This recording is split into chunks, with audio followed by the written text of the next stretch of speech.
আসসালামু আলাইকুম ওয়া রাহমাতুল্লাহি ওয়া বারাকাতুহু নাহমাদুহু ওয়া নুসাল্লি আলা রাসূলিহিল কারীম আম্মা বা'দ। কাছে এবং দূরে দেশ এবং প্রবাস যে যেখান থেকে আমাদেরকে দেখছেন সবাইকে 36 নিউজের বিশেষ অনুষ্ঠান আজকের তারাবি আজকের তেলাওয়াতে স্বাগত জানাচ্ছি। প্রিয় দর্শক, আজকে আমরা 19তম সালাতুত তারাবি আদায় করব এবং কোরআনুল কারীমের 22তম পারা তেলাওয়াত করা হবে। কোরআনুল কারীমের 22তম পারা শুরু হবে সূরা আহজাবের 31 নং আয়াত থেকে এবং সূরা সাবা, সূরা ফাতির সহ সূরা ইয়াসিনের 21 নং আয়াত পর্যন্ত তেলাওয়াত করা হবে।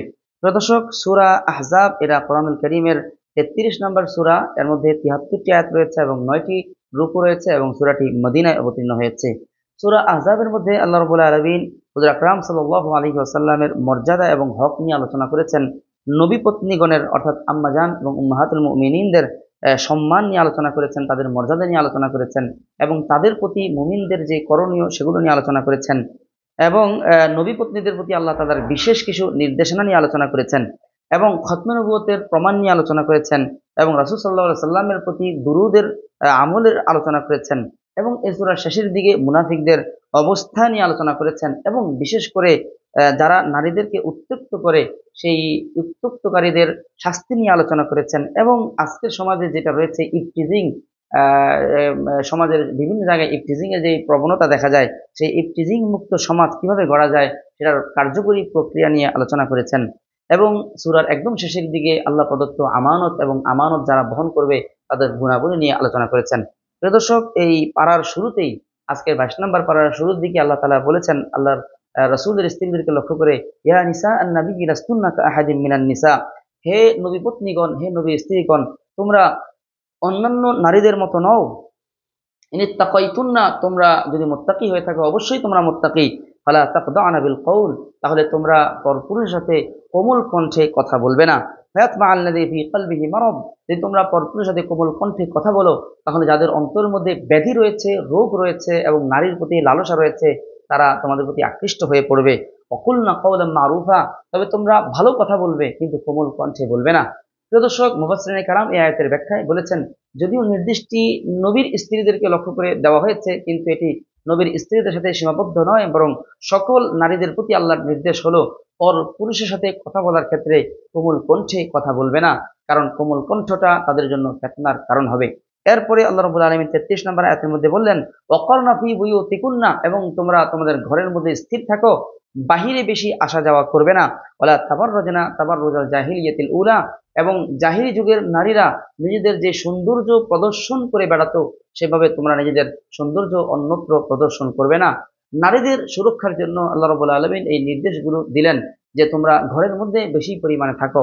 প্রিয় দর্শক, আমরা আজকে দেখতে পাচ্ছি যে সমাজের বিভিন্ন জায়গায় নারীরা যে শ্লীলতাহানির শিকার হচ্ছে, এর এটিও একটি কারণ যে নারীরা বেশি পরিমাণে আজকে বাহিরে গমনাগমন করছে, বাহিরে আসা যাওয়া করছে।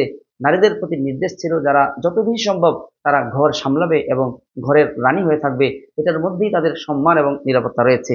প্রিয় দর্শক, এরপরে এই সূরার 35 নম্বর আয়াতের মধ্যে আল্লাহ রাব্বুল আলামিন এমন 10টি গুণের কথা বললেন যে 10টি গুণ যদি কোনো নারী এবং কোনো পুরুষ ধারণ করে তাহলে আল্লাহ তাআলা তাদের জন্য সম্মানজনক রিজিক এবং মাগফিরাতের ওয়াদা করেছেন।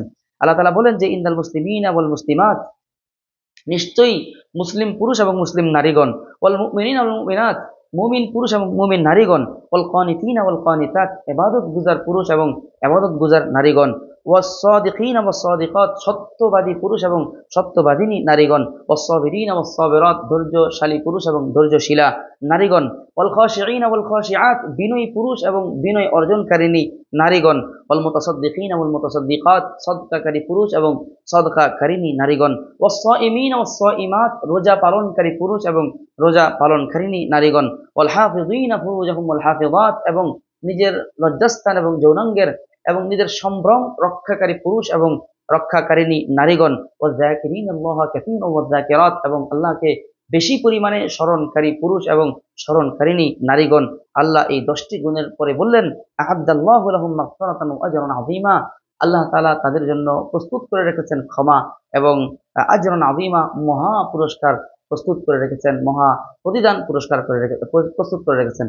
প্রিয় দর্শক, এই আয়াতের ব্যাখ্যায় বলা হয়েছে যে এই আয়াতটি একটি বিশেষ প্রেক্ষিতে নাজিল হয়। একজন নারী সাহাবী আল্লাহ রাসূল সাল্লাল্লাহু আলাইহি ওয়াসাল্লামের দরবারে উপস্থিত হয়ে বলেন, ইয়া রাসূলুল্লাহ, ইন্নাল্লাহা ইয়াযকুরুর রিজালা ফিল কুরআনি ওয়া লা ইয়াযকুরুন নিসা, আমরা দেখি আল্লাহ তাআলা কোরআনের মধ্যে যত বিধিবিধান আলোচনা করেন, সব বিধিবিধানের মধ্যে পুরুষদেরকে লক্ষ্য করেন, পুরুষদেরকে সম্বোধন করেন, আমাদের নারীদের কথা বলেন না। আমাদের নারীদেরকে লক্ষ্য করে যদি আল্লাহ তাআলা কিছু বলতেন তাহলে আমরা আনন্দিত হতাম। তারই প্রেক্ষিতে আল্লাহ তাআলা এখানে এই আয়াতটি নাজিল করেন, যেখানে পুরুষদের পাশাপাশি সমানভাবে নারীদেরকেও উল্লেখ করা হয়েছে, নারীদের কথাও বলা হয়েছে। প্রিয় দর্শক, এরপরে সূরা আহজাবের 40তম আয়াতের মধ্যে আল্লাহ রাব্বুল আলামিন ইসলাম মুসলমানদের একটি গুরুত্বপূর্ণ আকীদা, খতমে নবুয়তের আকীদা নিয়ে আল্লাহ তাআলা আলোচনা করেছেন। খতমে নবুয়তের আকীদা এটি ইসলামের একটি গুরুত্বপূর্ণ আকীদা, ঈমানের জন্য একটি অপরিহার্য আকীদা। কোনো মানুষ যদি এই আকীদা পোষণ না করে তাহলে সে কখনো মুসলমান হতে পারবে না। আল্লাহ রাসূল সাল্লাল্লাহু আলাইহি সাল্লাম সর্বশেষ এবং সর্বশ্রেষ্ঠ নবী। রাসূল সাল্লাল্লাহু আলাইহি সাল্লামের পরে আর কোনো নবী দুনিয়াতে আসতে পারে না, হতে পারে না। কোনো ব্যাখ্যায়, কোনো নামে, কোনো শিরোনামে কেউ নবী হতে পারে না। এটি হলো ইসলামের একটি সুপ্রতিষ্ঠিত আকীদা। এই আকীদা পালন করা, পোষণ করা ঈমানের জন্য জরুরি। আল্লাহ তাআলা এই আকীদার প্রমাণ স্বরূপ, দলিল স্বরূপ 40 নম্বর আয়াতের মধ্যে বললেন, মা কানা মুহাম্মাদুন আবা আহাদিন মির রিজালিকুম, নবী মুহাম্মদ তোমাদের কোন পুরুষের পিতা নন, ওয়ালাকিন রাসূলুল্লাহ, তিনি হলেন আল্লাহর রাসূল, ওয়া খাতামান নাবিয়্যিন, এবং তিনি হলেন সর্বশেষ নবী, ওয়া কানা আল্লাহু বিকুল্লি শাইইন আলিমা, আল্লাহ তাআলা সবকিছু সম্পর্কে জ্ঞাত। প্রিয় দর্শক, আল্লাহ তাআলা বললেন যে ওয়া খাতামান নাবিয়্যিন, নবী হলেন সর্বশেষ নবী। এই আয়াতের সপক্ষে অসংখ্য হাদিসের মধ্যে আল্লাহ রাসূল নিজের খতমে নবুয়তের বিষয়টিকে প্রমাণ সিদ্ধ করেছেন। যেমন এক হাদিসের মধ্যে এসেছে বুখারী শরীফের, ইন্নার রিসালাতা ওয়ান নবুওয়াতা কদ ইনকাতাআত বা'দি, আমার পরে রিসালাত এবং নবুয়ত এটা শেষ হয়ে গিয়েছে, বন্ধ হয়ে গিয়েছে। ফালা রাসূলা বা'দি ওয়ালা নবী, আমার পরে কোনো রাসূল আসবে না, কোনো নবীও আসবে না। প্রিয় দর্শক, এটি ইসলামের অনেক গুরুত্বপূর্ণ একটি আকীদা। এই আকীদা পোষণ না করে আজকে আমাদের দেশে একটি গোষ্ঠী, তারা নিজেদেরকে কাদিয়ানী মতের অনুসারী বলে থাকে, এই আকীদা পোষণ না করেও তারা নিজেদেরকে মুসলিম বলে দাবি করে।